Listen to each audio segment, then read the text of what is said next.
Hello and welcome to Mr. C History. I am in Kingston upon Thames. Now nowadays it's sort of part of the urban sprawl of London, a place you come and shop.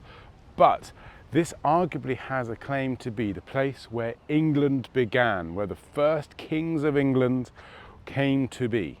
Yes, long before Westminster Abbey and long before the gold carriages that we see in coronations today, seven Anglo-Saxon kings were anointed kings of England here. Somewhere amongst the buildings there is a stone, the very stone where this anointing took place. So who were these kings? Why here in Kingston? And why do I keep talking about a stone? Come along and join me.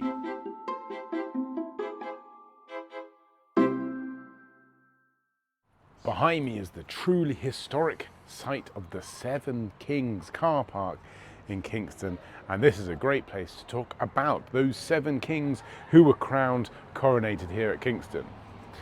First up, in 899 we have Edward the Elder, son of Alfred the Great from my older statues video. He expanded his father's reign, beat the Vikings, etc., increased the Danelaw. Fantastic. He then is replaced by his half-brother Athelstan, the very famous Athelstan, considered by some historians the first truly king of England, because he really does push the Vikings off England out. He takes on York, the Battle of Brunbar, things like that. He passes lots of unifying laws, and he even makes diplomatic relations with Europe. He really is the first king of England. Following Athelstan, we have Edmund, but he came in the throne in 939. He did all right, fought a few battles, but actually crucially he was murdered at the age of 25, so all very young. And then after him was a man called Edred, also crowned here in Kingston. He's more famous, he's very religious. He really did bring a lot of the religiosity, which we'll talk about in a minute with coronation. And interesting about him, he had some sort of chronic illness where he could only eat liquefied food, maybe some sort of throat infection or something like that. The fifth king is my personal favourite, Edwy. He was crowned here in Kingston aged 15, and then famously on the night of his coronation, he went off canoodling with a lady in waiting and her mother. Scandalous, outrageous. So much so that the Archbishop of Canterbury, Dunstan, had to go and find him, grab him by the ear and pull him back to the feast. Brilliant.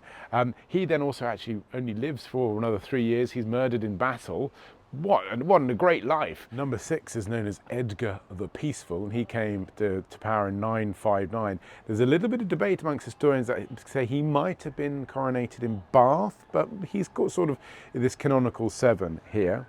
But what we do know about his coronation is actually almost the script, the sort of layout, what happens, the itinerary of a coronation, which is still stuck to today. So his coronation really is the blueprint for all modern coronations we have now. And now the next king was meant to be a man called Edward the Martyr, but he was suspiciously murdered, and then his half-brother, Ethelred, known as Ethelred the Unready, comes to the throne. Now he comes to the throne in 978, and initially things were going well, but then those pesky Vikings come back, and Ethelred loses the battles of Assendon against Sweyn Forkbeard, and then Canute comes in, and Ethelred actually loses his throne, and then it comes back again, and then it goes back to the Vikings. So not so good. And he's got the nickname the Unready, Ethelred the Unready. It doesn't quite mean what we might think it might mean now. It actually means badly advised, has bad counsel. So he's the last of this canonical 7 kings, because after that, Edward the Confessor builds Westminster Abbey. So why Kingston? Why was Kingston the place where these 7 kings were crowned? Why not Winchester, which was Alfred the Great's capital city? Why not Canterbury, the seat of the Archbishop of Canterbury, the very person who does the coronating? Why here? Well, there's some interesting things. Kingston in the 8th and the 9th century is very different to the sort of suburb of London that it is now. And Kingston is old.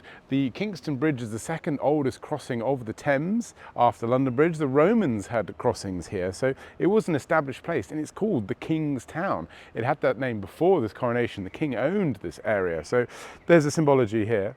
There was also a significant church here. This is All Saints Church, a very modern 19th century church, but in the 9th century, it is believed that there was quite a large minster here We don't really have any remnants of it, it's all been built over, but we know it existed because in the year 838, about 50 years before all these coronations, King Edbert held one of the huge religious councils with the Archbishop of Canterbury here in Kingston. So it clearly was a significant religious place, bringing back that sort of religious symbology of the coronation.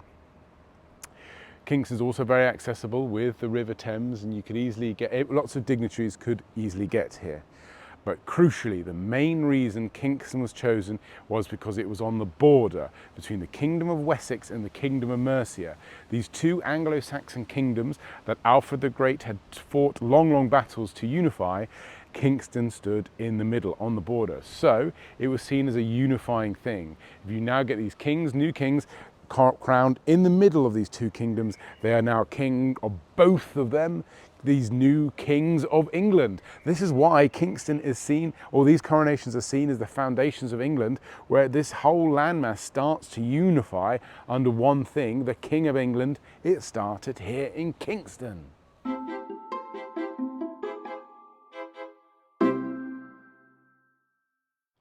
And here, finally, we have something tangible from the coronations at Kingston, the coronation stone. This is, or probably is, might be, is the very stone that these 7 kings were coronated on, where England began, where the idea of the British royal family that still exists today and the coronation, it all started on this stone. Right, so we have lots of questions. First of all, what is it? Now, it's a Sarsen stone. It is ancient. It's as old as sort of Stonehenge, and indeed it is the same type of stone of Stonehenge.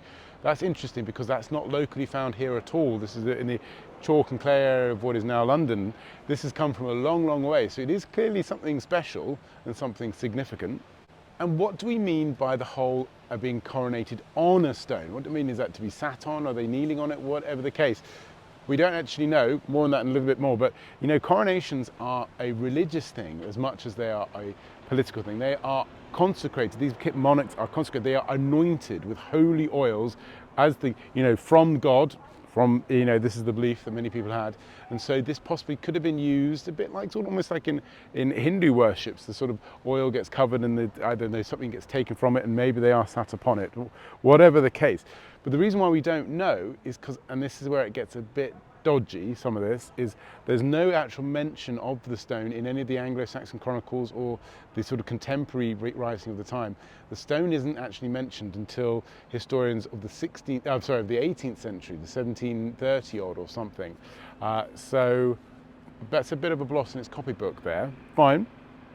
Whatever, let's carry on to believe it. Also, where did it come from? Well, it was from the rubble of essentially one of that church we've just been to. It was the older church fell down or burnt down, whatever, and this stone was found in amongst it. So it was on this religious site, and then they found it there and they thought, oh, this is good, and so the story starts to develop.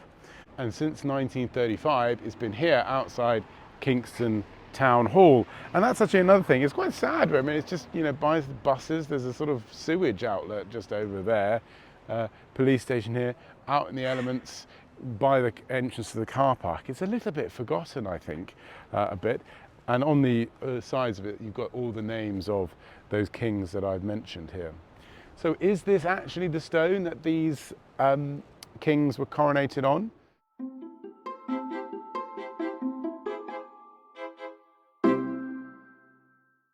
So there you go, Kingston upon Thames, the place where this first solemn, ancient, sacred ceremony, the coronation of the kings of England, where it first took place, and it took place 7 times, and it really is the moment where England started to unify under a single identity, and it's all here amongst the Pret a Manger's and TK Maxx's and things. So when you next come along and have a shop here, do think about that and have a look at that coronation stone. Now, as always, I hope you've enjoyed it. Please let me know what you think. Don't forget to subscribe, and I'll see you on the next one.